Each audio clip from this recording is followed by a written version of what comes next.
Sir मेरा अगला सवाल है, आपकी एक पुस्तक अभी मैंने देखा, पहला संपादकी, वो किस तरह से तैयार किया, किन किन पत्रिकाओं का ये है? नहीं देखिए, उसका भी अपना एक वो है। पहली किताब का जिक्र तो शुरू में हुआ, क्योंकि उसी कारण तो ये जी प्रेरणा मिली जी जी कि जगह जाए नष्ट थोड़ी समय इकट्ठी कर ली जाए। जी जी। ये पहले आए थे रिसर्च के लिए। इसमें पहला संपादकी के बारे में हम लोग बात कर रहे थे। हाँ, तो किताबों का सिलसिला चला, उसी किताब को अपडेट किया हम लोगों ने। जी मध्य प्रदेश पत्रकारिता को और विकास, और सिलसिला चलता रहा। तो बीच में एक ऐसा संयोग उपस्थित हुआ कि मुझे माखनलाल चतुर्वेदी पत्रकारिता विश्वविद्यालय के जो कुलपति उस समय डायरेक्टर जनरल कहलाते थे, महानिदेशक, बाद में वही पहले कुलपति भी बने, अच्युतानंद मिश्र, बड़े सीनियर पत्रकार हैं, लखनऊ बेस हैं। उन्होंने बहुत आग्रहपूर्वक एक काम सौंपा कि ये स्वतंत्र भारत में भारतीय भाषाओं की पत्रकारिता, इस पर एक, और वो कहना चाहिए शोध परियोजना तो थी, लेकिन उसमें ये रखा था कि उसको उस पद्धति में ना किया जाए जैसे पीएचडी डिलीट होती है। उसको ऐसा किया जाए, तथ्यों की शुद्धि पर, प्रामाणिकता पर ध्यान तो दिया जाए, लेकिन उससे एक इतिहास के किताब की तरह उनको रचा जाए। और ये हो कि हमने ये सब इकट्ठा कर दिया, वो आगे काम करने वाले लोग तो अच्छा काम कर लेंगे। तो उसका डायरेक्टर मुझे बना दिया उन्होंने, और उन्होंने सोच बनी, उन्होंने ऐसा कर दिया कि विश्वविद्यालय में डायरेक्टर रिसर्च कर दिया और सीनियर प्रोफेसर का दर्जा दे के वहाँ ले गए। तो हम 5 साल फिर वहाँ रहे। उस बीच में पत्रकारिता हमारी लगभग थमी रही, मुख्य धारा की पत्रकारिता से कट ऑफ हुए। उस परियोजना में काम करते हुए क्या वो हुआ कि पहले हमारा दृष्टिकोण जो होता है कि पहले अखबार वालों की एक सीमित वो है, अपना पढ़ रहे लिख रहे कर रहे, एक सीमित दायरा हो गया।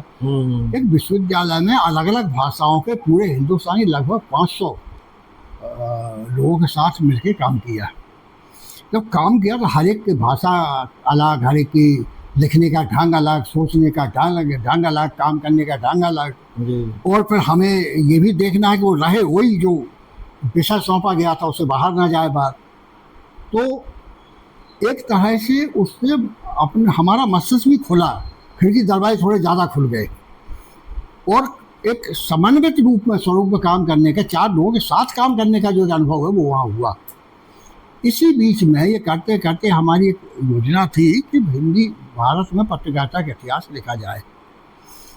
तो वो काम चल रहा था पीछे, उसके भी पहले बन रहा था। जब ये पहली किताब हुई तभी से तैयारी चल रही थी, तो लक्ष्य तो था कि ये करेंगे एक दिन। तो एक भारतीय पत्रकारिता कोर्स एक तैयार हुआ, और उस कोर्स में 1947 तक का इसलिए लिया कि 47 की भारतीय परियोजना थी आज़ाद भारत की, तो 47 तक का इसलिए लिया कि तब तक का हिंदुस्तान का भूगोल एक था, और सारी भाषाओं का मिलकर इतिहास लिखा जाए ये जरूरी लग रहा था। हिंदी पत्रकारिता के बारे में लोगों ने लिखा, लेकिन लिखवाया 4-10 लोगों से लिखवाया, इकट्ठा कर दिया, उससे बात बनती नहीं है। बात बनती है कि आप इंडिपेंडेंट आप लिखें और उसको संपादन ना करें, आप उसको लिखें। और एक बात जो नारायण रत्न जी जैसे मनीषियों ने हमको समझाई कि पत्रकारिता के इतिहास में आपको ये भी करना चाहिए कि पत्रकारिता को ये यज्ञ है, तो आहुतियाँ जो डलती हैं पत्रकारिता की यज्ञ की आहुतियाँ वो हैं जो घटनाक्रम उस समय चल रहा है। तो इसलिए 47 में एक बार क्या हुआ, समाज सुधार के आंदोलन, स्वदेशी स्वावलंबन की आंदोलन, स्वाधीनता का आंदोलन, फिर आधुनिक ज्ञान विज्ञान की शिक्षा का समावेश हो, ये अपने तरह का एक आंदोलन। ये आंदोलन यहाँ तरह तरह के हिंदुस्तान में चल रहे थे। और दिलचस्प बात यह है कि हमारे यहाँ जो जिसे भारतीय नवजागरण कहा गया, कई लोग उसे पुनर्जागरण कहते हैं, तो भारतीय नवजागरण के जितने भी सूत्रधार थे लगभग सभी महानायकों ने या तो स्वयं पत्र पत्रिका संपादन किया है या फिर पत्र पत्रिका में लिखा है। और गांधी जी उसके सबसे आदर्श उदाहरण है।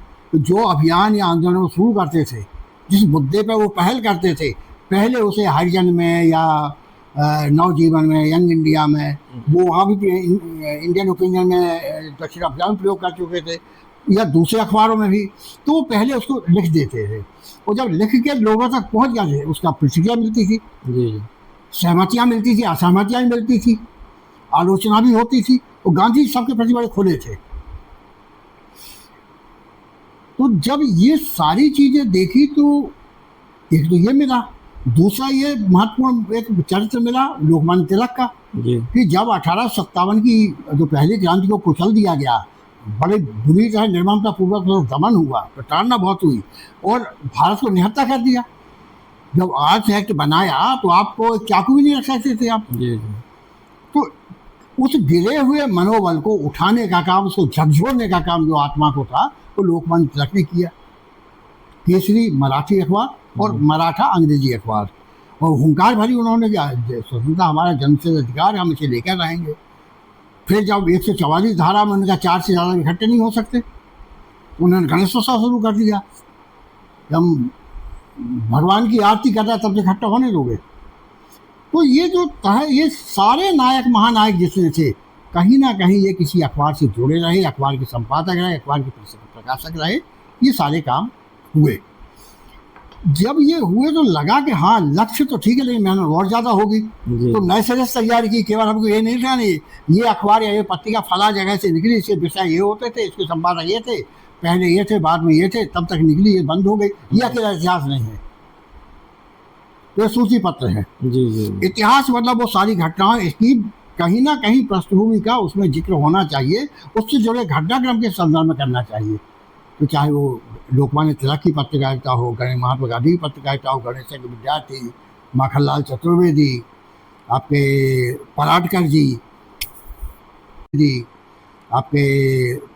जी, आप ताजुब करेंगे कि हमारे यहाँ जो मौलवी मोहम्मद बाकर, जो 1857 जी जी पहले शहीद हुए जो पत्रकारिता को लेकर, क्या थी वो चेतना।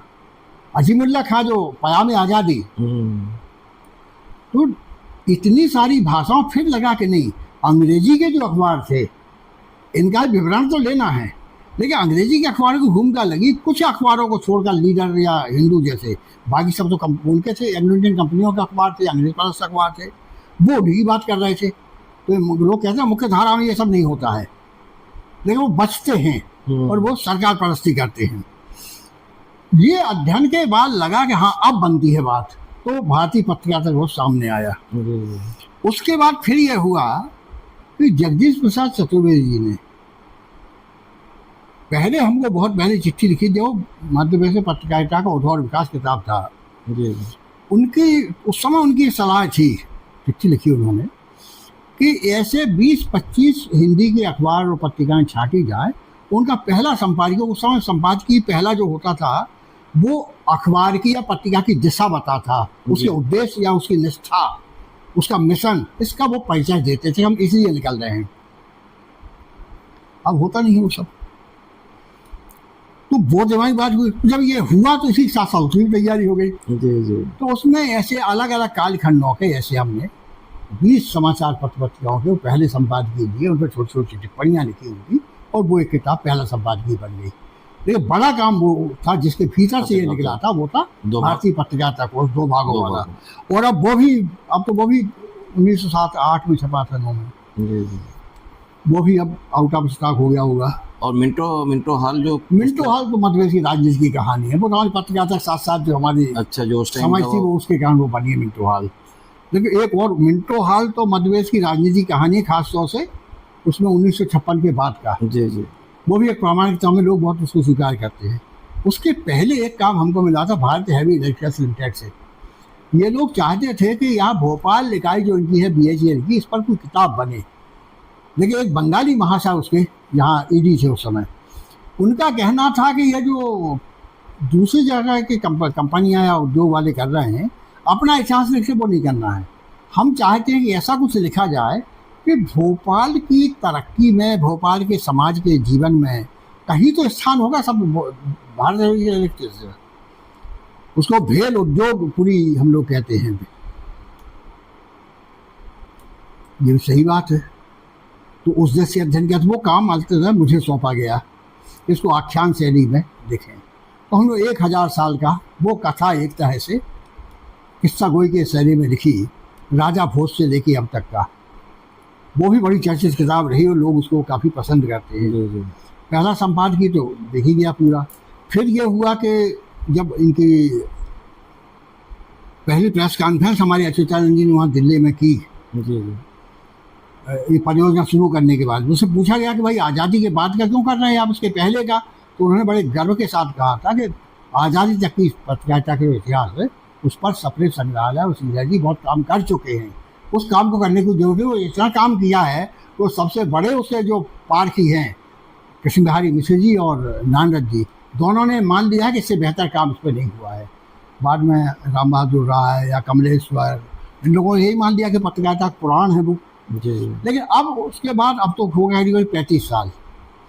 अब ये हुआ कि इस बीच में सेपरेट संग्रहालय का अपना संग्रह इतना बड़ा हो गया है कि कई चीज़ों में हमें कई तथ्यों में संशोधन करना पड़ रहा है, जी तिथियों की भी शुद्धता हो रही है, कई संपादकों के नाम में शुद्धिकरण हो रहा है, कहीं नए तथ्य और नए कलेवर में के बारे में जानकारी मिल रही है। अब ये सोचा कि इसको अंततः पोस्ट के बजाय एक इतिहास ग्रंथ की तरह इसको जी जी तैयार कर दिया जाए, और मुझे लगता है कि 1925 में ये किताब आ जाएगी। उस पर काम चल रहा है।